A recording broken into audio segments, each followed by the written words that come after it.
Hello everyone, I'm tribalkai and welcome to the EDH channel. Thank you to JC24 for backing me on Patreon. If you'd like to support the channel as well, then you can visit Patreon and donate with the link in the description below. Failing that, a like, comment and subscribe is always appreciated. Now, let's have a look at everyone's opening hands.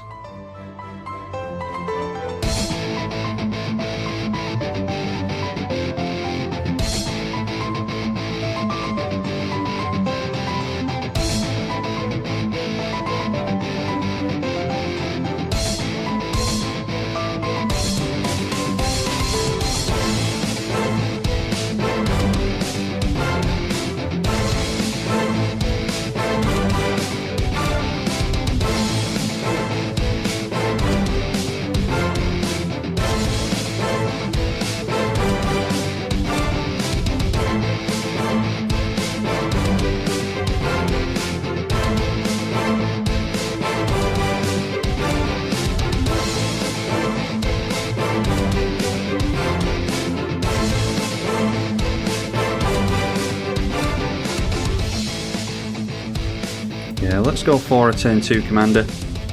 Well, nothing to do for our opponents on turn 1, but we, however, are able to play this island and we'll get down our commander. Drew into Eidolon of Blossoms, another Enchantress by the way, might get that down next turn. And then no plays from either Gogo or Billy Kills, but Mango going for a Suture Priest. Noteworthy that Kills has left up a couple of black mana, so there might be some kind of removal spell there. So I'm just going to go through to attacks here. I'm going to go straight down the middle. At Gogo. Just doing it now to encourage Billy Kills to maybe use some of this removal. I'd rather he didn't use it in response to the Eidolon of Blossoms. So with that we'll go for the Eidolon of Blossoms and that will trigger our Tuvasa. Eidolon of Blossoms triggers on entry as well, so we'll draw a couple of cards here. Get a land as well. We draw into a land and we also trigger the Suture Priest, so we will lose some life. Yeah, so there was the Baleful Mastery, and they didn't have us draw a card. I think it might have been Gogo that was told to draw a card there. He's on 8 in hand, but losing forever our Eidolon of Blossoms. And then during their turn they get down Hall of Heliod's Generosity and a Sedgemoor Witch as well. And now Gogo playing out Deep Reconnaissance. And then over to the Orzhov player's turn, the first piece of fast mana has entered the fray, and that is a Sol Ring into Blood Artist. Alright, not going to struggle on lands apparently. Maybe we go Mesa Enchantress, try and draw into another Enchantress, ready for the board wipe. Yeah, I think we're okay to do that here, so let's drop the Mesa Enchantress and I'll go for the Mana Bloom. Also lose some life to the Suture Priest. Tuvasa only triggers on the first enchantment that we cast, but Mesa Enchantress will trigger on each one. And we get into Stasis Snare and Leyline of Anticipation. Swing 3 commander damage in towards the right this time. And we'll hit Gogo for 3 commander damage, assuming they don't block. Alright, he does block, so that might suggest that there is a board wiping coming, and then decides to pull it back. So taking the 3 commander. A Night's Whisper will trigger the Sedgemoor Witch to make a token, which will trigger the Suture Priest. And then his commander coming down as well, Killian, Ink Duelist. Still 6 cards in hand for Billy Kills. And then the Sedgemoor Witch swings in towards the Suture Priest and the Blood Artist, and Mango takes the damage again. And the ramp continues from Gogo. He goes for a Harrow this time. Still not fixing his black mana though, curiously. And a Springbloom Druid, which is effectively another Harrow. And just more forests, so yeah, maybe trying to rely on the fact that a couple of the black players might drop an Urborg. Still pretty risky, because the Urborg could always be removed. Now another commander, the third one of the game I think it is, Regna the Redeemer this time. And they obviously gain life from the Suture Priest because their creature entered, so they will get a couple of warriors at the end of the turn. Now it's a Sun Petal Grove for us, so we're making the lands quite nicely. We want as much blue as possible because I think I'll drop the Leyline of Anticipation here. And obviously triggering our Enchantresses. We get into a land and a Greater Auramancy, which we'll be able to play at instant speed thanks to the Leyline of Anticipation, so if anyone goes for spot removal, we'll be able to cast that in response. Might just hold up the stasis snare though. So let's encourage Go-Go to block here. We'll swing in the Tuvasa straight down the middle. And we're going to have to discard down to hand size here. I'm assuming we're going to draw into more lands during our opponent's turns, and we won't have to worry about discarding to hand size then. So we'll just get rid of a plains here. We've at least got one land to make next turn. Now the 3/2 Sedgemoor Witch coming in towards us. Probably trying to encourage us to use some of our flash spells. I'm not going to do that here. We'll just take the 3 damage. Not sure if there's any flash auras that we need to worry about with Killian. It's noteworthy that if we've got enough devotion to blue, we can get this out as a blocker as well. Anyway, Beledros Witherbloom coming into play here. And Beledros might take a bit of the heat away from us, especially with untapping all these lands. We'll just leave him to it for now. I don't know if I'm particularly bothered about going for Stasis Snare. Alright, going for 3 visits. Finally started to make black mana over there. And more land search in an Hour of Promise. 3 cards left in hand. And he decided to search out a Westvale Abbey, which would be really good in a Beledros deck.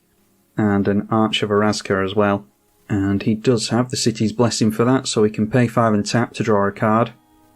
Billy Kills is holding up priority, which is noteworthy. He's got 6 cards in hand, so I'm hoping that he's going to have some removal for that Beledros. I think I will leave him to do it. Always risky leaving a Beledros in play longer than you need to, but I think that's the plan here. Well, he's got removal, but it's not for Beledros. A Vanishing Verse. Yeah, still not sure what to make of this card. I don't know. I haven't really seen many people play it, so I'm still not sure about it. A lot of the really good cards you'd want to get rid of are multicoloured, such as Beledros. Anyway, triggering his Sedgemoor Witch to make pests of his own. And Vanishing Verse exiling the Blood Artist, by the way. Now a Skull Clamp. I think everyone was looking in our direction, but I don't think we're looking like the biggest threat anymore. A Skull Clamp going on to one of the warrior tokens. Mango could fill his hand up to 7 here. But instead, staying at 5 cards and plays out his Krav the Redeemed. Does not have black mana held up for the Krav. Alright, I was just thinking, if the Regna was going to come in at us, I think I might have removed it. One, because it's really good at making tokens, but also we want to be preserving our life total. So Regna will make some warriors at the end of the turn, which will continue to gain him life with the Suture Priest. We've got a land to make for next turn. We'll be able to trigger land tax, but I think we're okay to just go for the Thassa here. Thassa's a bit of an awkward one to get down because it doesn't really do anything straight away. We'll get a Scry during the upkeep at least.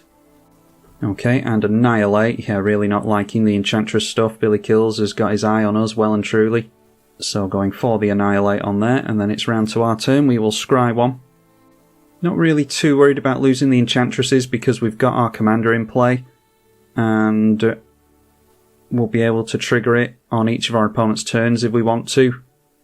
So Mana Bloom not having any counters on it will be returned to our hand, and we do get to Scry with the Thassa.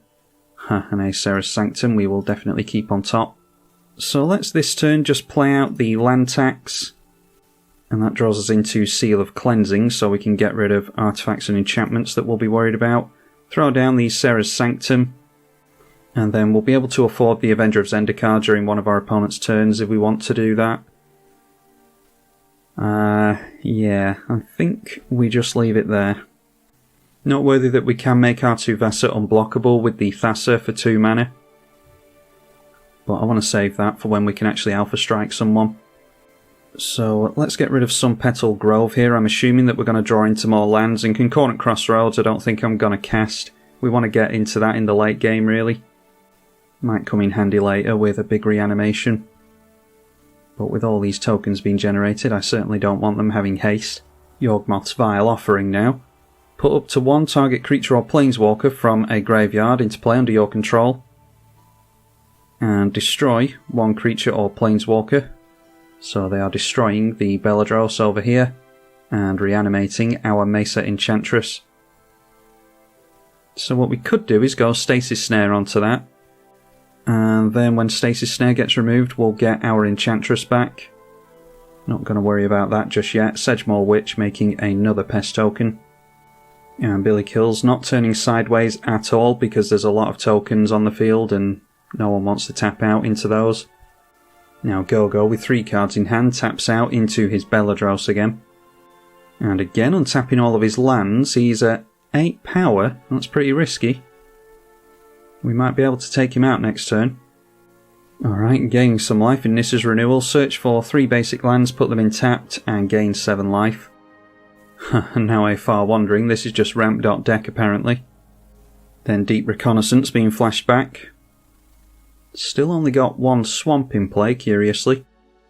Now, to maximise Tuvasa, we could draw a card during Go-Go's turn, because this only triggers, yeah, the first enchantment you cast each turn. So if we go for the Mana Bloom for 2, we'll have 1, 2, 3, 4, 5, 6, 7 and 8 left over after Mana Bloom comes in. So we'll be able to go for the Zendikar Resurgent. Let's put 1 counter on the Mana Bloom. We could obviously go for Seal of Cleansing as well to get rid of the Skull Clamp, but we want the Orzhov player to draw some attention away from us, because I feel as though people are looking at us. Mango ramps a little bit more with an Orzhov Signet, and now he's going for Divine Visitation, so that might be the chance for us to go for Seal of Cleansing. And then Krav is deciding to sacrifice some stuff and gain some life, which will trigger the Regna at the end of the turn. So we'll have to get rid of the Divine Visitation before the turn ends here, so they don't get some angels. And everyone playing very conservatively, not wanting to swing in at all. So then with that trigger on the stack, if we go 1 and 2 for the Seal of Cleansing, then we can tap this for 1, 2, 3, 4, 5 and 6 mana, 7 and 8 from tapping that. So yeah, I think that's the way to go here. Play out the Seal of Cleansing, we'll draw us a card with Tuvasa as well. And Billy Kills is holding down priority over there. And now we've got a Grasp of Fate as well for more removal. So now our Serra's Sanctum taps for 6 mana. We get a couple of green from the Wild Growth land. And let's throw out a Zendikar Resurgent to double up all of our lands. Then kill off the Divine Visitation before they get some angels. So that successfully goes down. They only get some White Warrior tokens. They might start hitting us next turn thanks to getting rid of those. Now it's land tax. We actually didn't draw into a land during all that, so it's a good job we got the land tax out. Beledros makes more tokens. Mana Bloom goes back to our hand again. We'll scry with the Thassa. And a Supreme Verdict is good to keep hold of. Might actually go for that because I'm not liking the board that we've got in play at the moment. We'll probably hit someone with Tuvasa and then wipe the board this turn.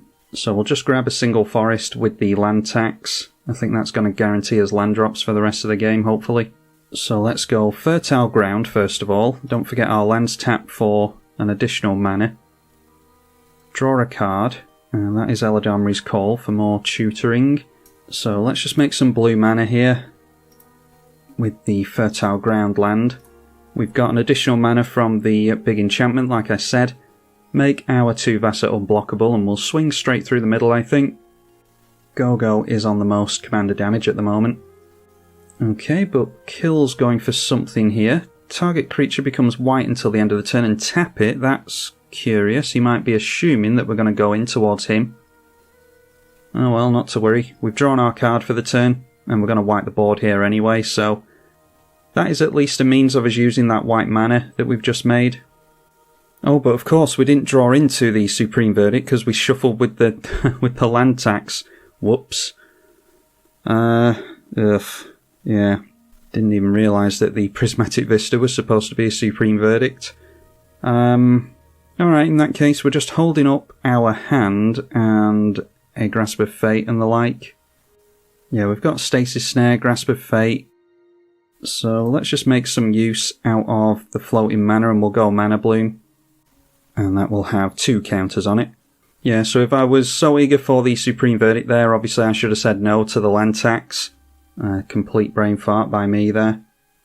Billy Kills gets into his second piece of white mana, and that is an Alhamret's Archive, so double the card draw, double the life gain. And we haven't seen a single aura for Killian yet, although that looks like one. When it enters the battlefield, choose a colour, and you draw a card. It has protection from the chosen colour, so that is probably our opportunity to get rid of that. Let's go Stasis Snare to get rid of the Killian. And that will draw us a card. We get into another land. So they'll still draw a couple of cards from the Bant Enchantress, but they won't draw a couple from the Pentarch Ward, because it won't enter here. Doesn't have a legal target anymore. And again, Billy Kills decides not to swing in. We've got the Beledros player's turn now. They've just got a Pest token, of course, drawing a card with Arch of Arazka. Still has plenty of mana held up. And we could see an Ormondale Profane Prince here, which is Flying, Lifelink, Indestructible and Haste on a 9/7 body. Instead, going for Fertile Footsteps, I think they went for... yeah, that's search for a basic, put it in untapped. And then if they were to play the Beanstalk Giant, it would be a 20/20 with its power and toughness equal to the number of lands they control. Now the Westvale Abbey coming into play. They sacrifice some pests, so that will gain them some life. And then they play a Bajuka Bog. Don't know who they're going to go for there. We do have some graveyard interaction in this deck, but I'm sure Killian does as well. And it is Killian that they go after. We've only really got one thing we care about in the graveyard in Seal of Cleansing. Now then, let's see where this demon swings. If it swings in towards us, I will go for Grasp of Fate onto it. And of course, they swing in at us, as should be expected, really. So we'll tap that down for 9 mana. Let's go Grasp of Fate. And draws us a card with Tuvasa. Also draws us into Archon of Sun's Grace, which is really good with enchantments. Be able to finally start getting creatures into play. Anyhow, let's put Bant Enchantress under here, so that we've got potential of getting that back. Get rid of the demon. And get rid of their only token producer at the moment. Argument to be made for Skull Clamp, but I don't want us to be the absolute threat at the table. Then Regna goes back to the command zone. Might as well play out the Archon of Sun's Grace here. We'll draw a card with the Zendikar Resurgent. Alright, and there's more removal in Quarantine Field. Might have to take a big hit. Might not be able to do much with that. Anyway, let's just get down the Greater Auramancy here so that we can get a chump blocker into play. And that triggers the Archon of Sun's Grace for the chump blocker. So that'll be a 2/2 with lifelink and flying. Daxos, Blessed by the Sun, is another means of gaining life. We're not necessarily too worried about that because we can deal commander damage with Tuvasa. Plus their Regna is not in play at the moment. And then Krav looks like he might be trying to wipe the board because just sacrificing a bunch of his stuff to refill his hand. Gains life when he does that as well. So the Krav is now a 10/10. Should probably swing in before the board wipe. And there it is. Curious that he didn't decide to deal 10 damage to someone there. Could have swung in towards Billy Kills. But Wrath of God is going to get rid of a bunch of creatures here. I'm thinking of going for Green Sun Zenith in for an Enchantress. So we'll just let the board get wiped here. And whoever had some pests there will gain some life per pest that died. Alright, I was going to say that he was holding up Swords and Path mana. But instead of discarding down to hand size, the 2 cards, he goes for a Charcoal Diamond, so he'll only have to discard 1. Let's go for Green Sun Zenith. I've just put 4 into X there. I think we'll only go for one of the 3 mana ones. Yeah, the 4 mana one has been exiled already, so probably just go for Cetizen Champion, because it can start dealing some damage potentially. And then we'll put Thassa on the stack first this time, and search for a land with the land tax. Yeah, I'll just put 1 in hand anyway. We've got lands to make regardless, but it shuffles the Green Sun Zenith around. Does the Green Sun Zenith get shuffled or put on the bottom? I can't remember. Oh, you shuffle it back into the library, so the library was already shuffled. Oh well. Just get 1 land with that, and then we'll go for the Scry with Thassa. Another land. We want to stop seeing lands at this point, so let's put that on the bottom. And there is another Enchantress in Satyr Enchanter, so Idyllic Tutor into something maybe? Yeah, I'm not entirely sure what I want to do here. I could go Idyllic Tutor in for Omniscience, I suppose. And then we could start trying to refill our hand like crazy. So let's leave that until our opponent's turn. See what happens in the meantime. We might see some kind of massive board wipe. there's not much need to play on our opponent's turn apart from the fact that we could buff this up and deal a decent chunk of damage. But I think that can wait a turn while we've got Unblockable on Thassa. Killian Ink Duelist coming back into play for Billy Kills, 6 cards in hand. And there is a Sage's Reverie. Draw a card for each aura you control that's attached to it. +1/+1 for each aura you control that's attached to it, so nowhere near as good as it could be, unfortunately. He'll still draw 2 cards though, thanks to the Alhamret's Archive. So jumping back up to 7 in hand. Another card being drawn with Arch of Arazka from the green-black player. And they've still got access to the 2020, don't forget. Instead, casting a Rampant Growth. And they just decide to drop themselves their Beledros Witherbloom again. Yeah, so I'm thinking we can go for our Tuvasa, Satyr Enchanter, Idyllic Tutor and Omniscience at the end of Mango's turn here. I think we've got enough mana to do that. It's 10 mana for Omniscience, and then I think our commander is 7, so that's 17, 20 with the Satyr Enchanter, and 23 with Idyllic Tutor. I think I've worked that out right. And our lands tap for an additional mana, don't forget. I think it was it must have been the Rock's Faith Mender that they discarded at the end of their last turn, by the way. Impassioned Orator. So even more life gain for them to trigger their Regna.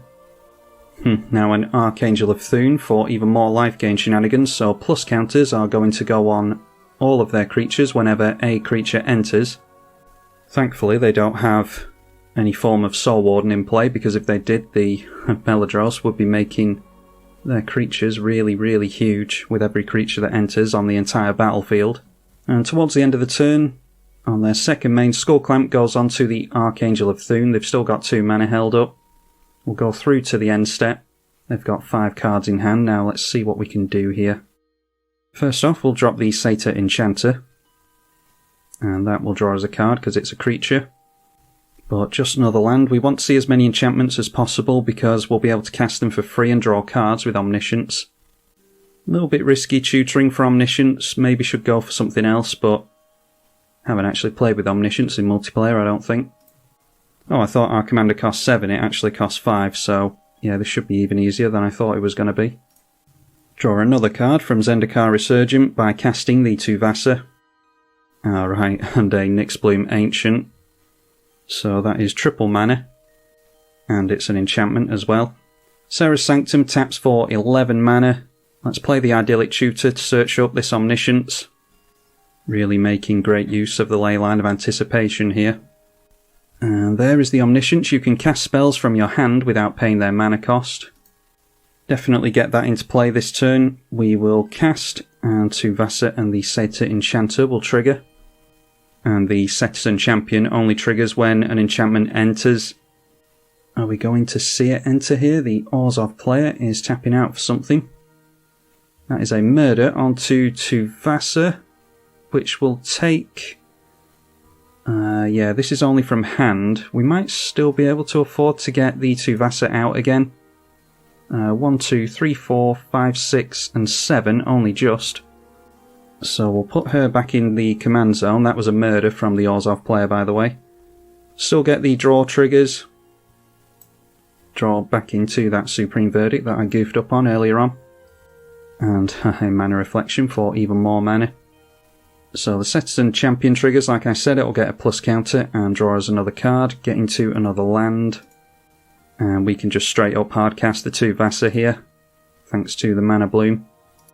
And that'll actually reset the Tuvasa as well, so not only do we draw a card from Zendikar Resurgent, but we'll be able to draw another one from the Tuvasa, because it is a different copy of Tuvasa entering.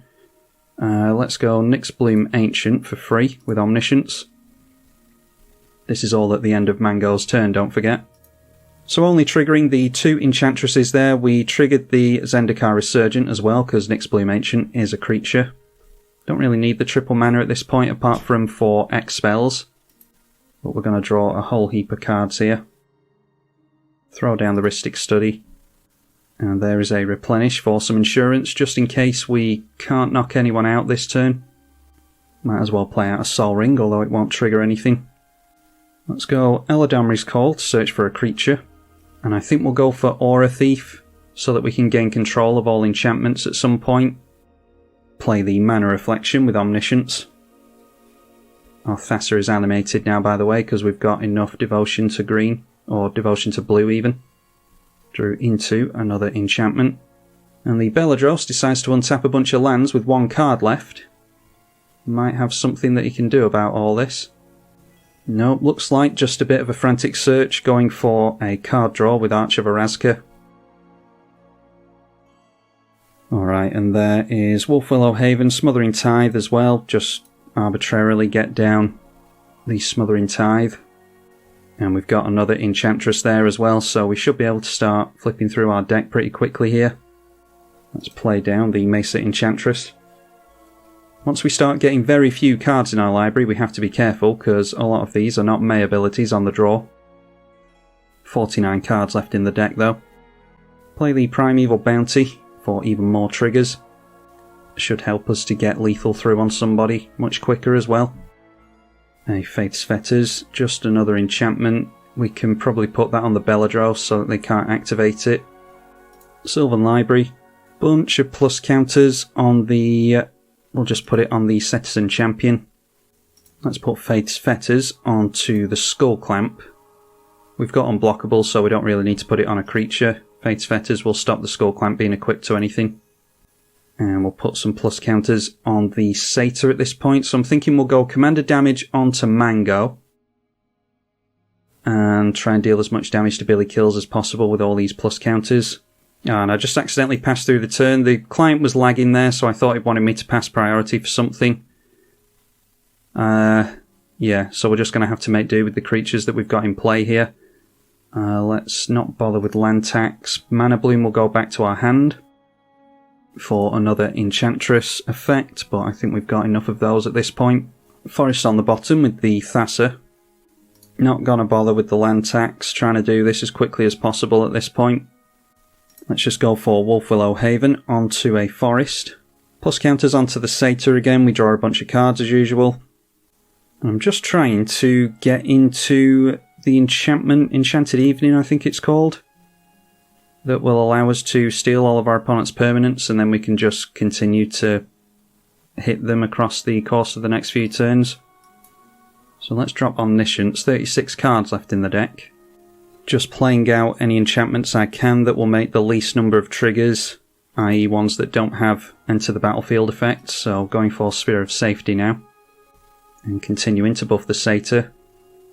A few of the creatures have Shroud by the way, so we are having to be selective with the cards that we put plus counters on.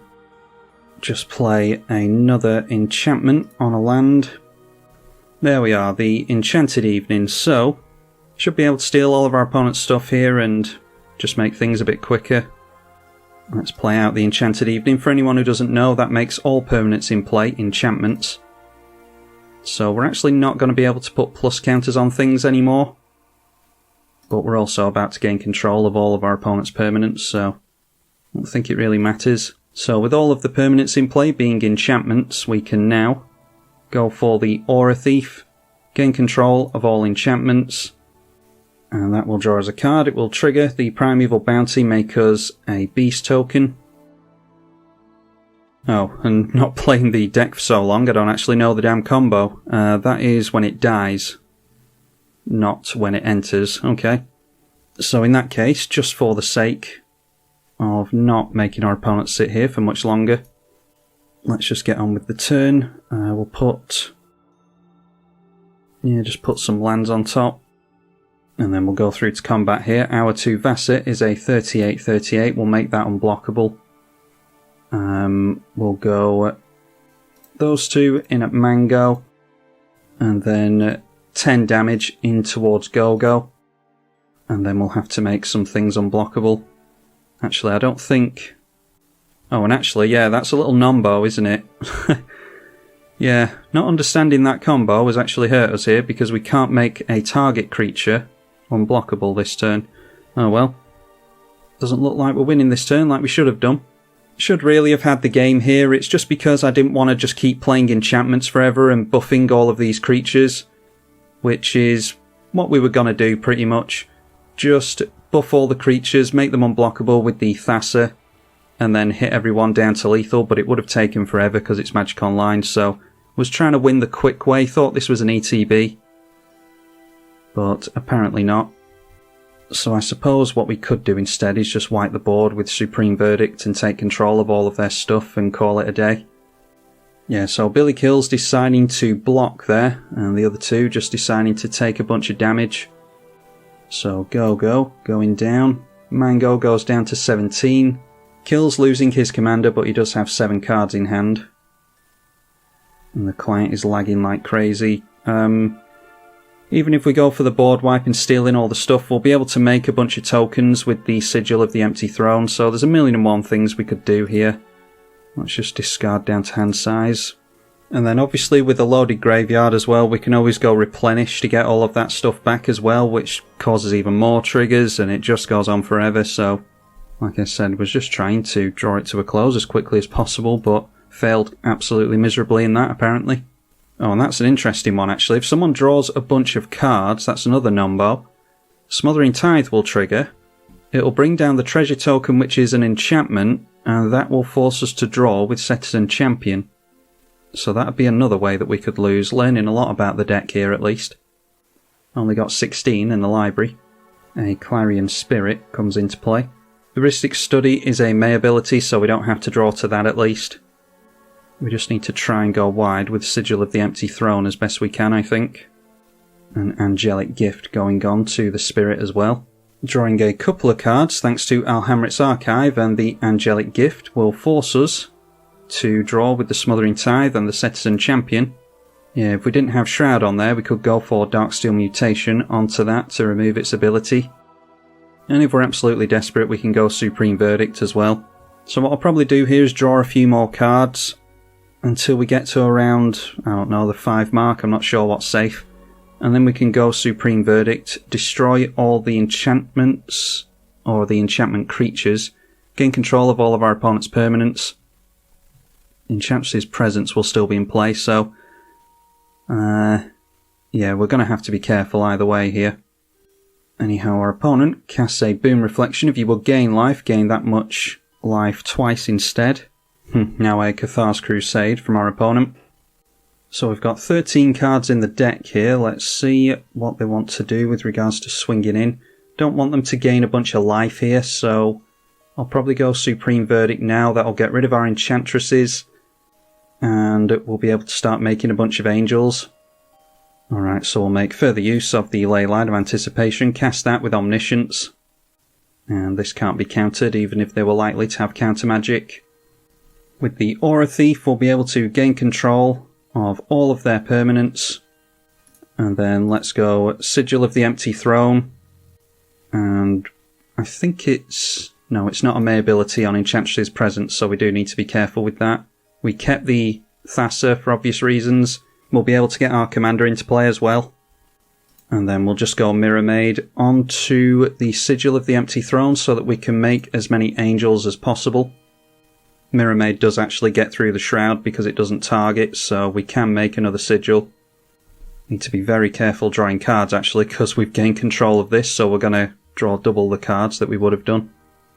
Let's get Ajani's Chosen into play, because that will make some more tokens, so that we're more likely that we're going to draw cards with that as well. Ajani's Chosen triggers itself because it's an enchantment entering the battlefield. Oh, actually, that might be... is that an infinite? Ah, that's a loop that we actually can't stop here. Alright, so this is just a totally goofy Tuvasa game. Yeah, me trying to shortcut away to victory has actually really hampered me, but yeah, what's happening here is Ajani's Chosen is whenever an enchantment enters, you create a cat token, and of course the cat tokens are enchantments, thanks to the, wherever it is, the Enchanted Evening, so Ajani's Chosen just goes on forever here. So we could stop that with Evacuation, but this game has just been way too goofy already, and it's time to get on with a game that's actually more fun than this for our opponents, so I think we'll call it a day there instead of dragging the game out even further. Hopefully you all understand, and hopefully you all got some enjoyment from it regardless. Be sure to leave it a thumbs up and subscribe if you did. I'm tribalkai on the EDH channel. Thank you for watching.